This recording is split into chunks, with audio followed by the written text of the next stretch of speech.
નમસ્કાર મિત્રો, હું રવિ જોશી, ઇન્ટરનેશનલ એસ્ટ્રોલોજર અને વાસ્તુ એક્સપર્ટ આપનું હાર્દિક સ્વાગત કરું છું। આપણે ચતુર્માસ વિશે ચર્ચા કરી રહ્યા છીએ કે ચતુર્માસ દરમિયાન આપણે કેવા પ્રકારની પૂજા પાઠ કરવી જોઈએ, કેવો રહેશે આપણો ચતુર્માસ, એટલે કે રાશિ મુજબ આપણે શું કરવું જોઈએ અને કેવા પ્રકારનું ધ્યાન રાખવું જોઈએ અને કેવા ઉપાયો કરવા જોઈએ જેથી ચતુર્માસ આપણા માટે ભાગ્યવંત બને, આપણે ભાગ્યશાળી બનાવે। આ જ સિરીઝમાં આપણે હવે આગળ વધીએ છીએ અને કર્ક રાશિથી આપણે આપણા રાશિની શરૂઆત કરીએ છીએ। મિત્રો, કર્ક રાશિના જાતકો માટે ખાસ આ ચતુર્માસમાં ધ્યાન રાખવાનું છે કે તેમને ધાર્મિક યાત્રાઓ તો થશે, પણ ધાર્મિક યાત્રાની સાથે ધાર્મિક ખર્ચાઓ પણ થશે। ખર્ચાઓ જે છે એ ધાર્મિક બહુ સરસ હોય છે, સારા હોય છે, આનંદદાયક હોય છે, પરંતુ બજેટનું પણ ધ્યાન રાખવું પડે છે। તો બજેટને ધ્યાનમાં રાખીને કરજો, ખર્ચા વધી ના જાય એનું ધ્યાન રાખજો। ધાર્મિક યાત્રાઓ પણ સારી એવી થશે, એમાં પણ ધ્યાન રાખવાનું છે કે આપણા બજેટમાં જ આ યાત્રાઓ પૂર્ણ થાય એનું આપણે વિશેષ કાળજી લઈએ। આર્થિક રીતે બહુ સરસ રહેશે કર્ક રાશિવાળા લોકો માટે, અને છતાં પણ કોઈ જગ્યાએ એવું લાગે કે આર્થિક રીતે કોઈ મુશ્કેલીનો સામનો કરી રહ્યા છો તો આપે જે પ્રયોગ કરવાનો છે દર ગુરુવારે ગોળ, ઘી અને રોટલી, એટલે કે રોટલીની અંદર થોડું ઘી ચોપડી દેવાનું છે, ગોળ નાખવાનો છે એની અંદર, અને ગાયને આ રોટલી ખવડાવવાની છે।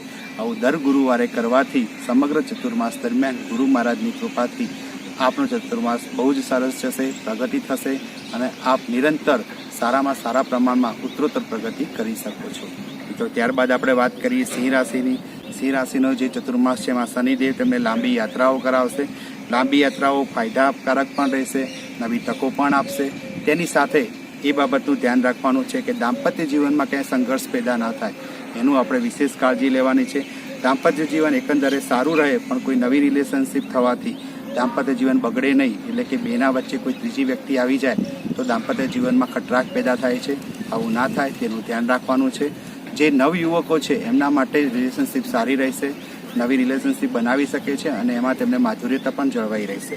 બીજી વસ્તુ કે જો છતાં પણ તમને કોઈ સિંહ રાશિની વ્યક્તિ હોય કોઈ પણ પ્રકારની તંદુરસ્તીને લગતો પ્રોબ્લેમ થાય તો તેમને દર રવિવારે મીઠા વગરનું ભોજન કરવાનું છે। મીઠા વગરનું મતલબ નમક વગરનું ભોજન કરવાનું છે અને સૂર્યનારાયણ તાંબાના લોટામાં દરરોજ સવારે જળ અર્પણ કરવાનું છે। દરરોજ ના થઈ શકે તો રવિવારે તો અવશ્ય જળ અર્પણ કરવું જોઈએ। આ પ્રયોગ કરવાથી સિંહ રાશિને કોઈ પણ પ્રકારની મુશ્કેલી હશે તો એ દૂર થઈ શકે છે। મિત્રો, ત્યાર પછી આપણે કન્યા રાશિની વાત કરીએ। કન્યા રાશિવાળી વ્યક્તિઓએ ગુરુ મહારાજની કૃપાથી સારા એવા નિર્ણયો લઈ શકે છે અને બીજી વસ્તુ કે તેઓ ફાયદાકારક નિર્ણયો પણ લઈ શકે છે, એટલે કે લાંબા ગાળાના જો કોઈ નિર્ણય લેવા હોય તો આ ચતુર્માસ દરમિયાન તેઓ લઈ શકે છે અને આ નિર્ણય એમને લાંબા ગાળે ફાયદાકારક પણ સાબિત થઈ શકે છે। ગુરુ મહારાજની કૃપાથી આપનું હેલ્થ પણ સારું રહેશે, છતાં બી ચરબીને લગતી કોઈ બીમારી, વજન વધી ના જાય તેનું ધ્યાન રાખવાનું છે। એ બાબતે તમારે યોગ પ્રાણાયામ કરતા રહેવાનું છે નિયમિત રીતે। બીજી વસ્તુ કે દર ગુરુવારે ગુરુ મહારાજના મંદિરે, એટલે કે તમે જેને ગુરુ માન્યા હોય તેમના મંદિરે અથવા ભગવાન શ્રી કૃષ્ણના મંદિરે, એ પણ ના હોય તો વિષ્ણુ ભગવાનના મંદિરે જઈ અને યોગ્ય પ્રમાણમાં જે પણ આપનું બજેટ હોય એ પ્રમાણે દક્ષિણા મૂકવાની છે, પીળું ફૂલ મૂકવાનું છે અને જો શક્ય હોય તો ત્યાં પીળા કલરની કોઈ વાનગી, એટલે કે ચણાના લોટની કોઈ વાનગીનો પ્રસાદ સ્વરૂપે ત્યાં ભગવાનને અર્પણ કરવાનો છે।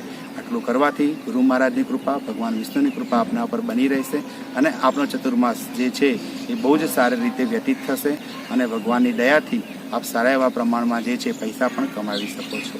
જય દાદા।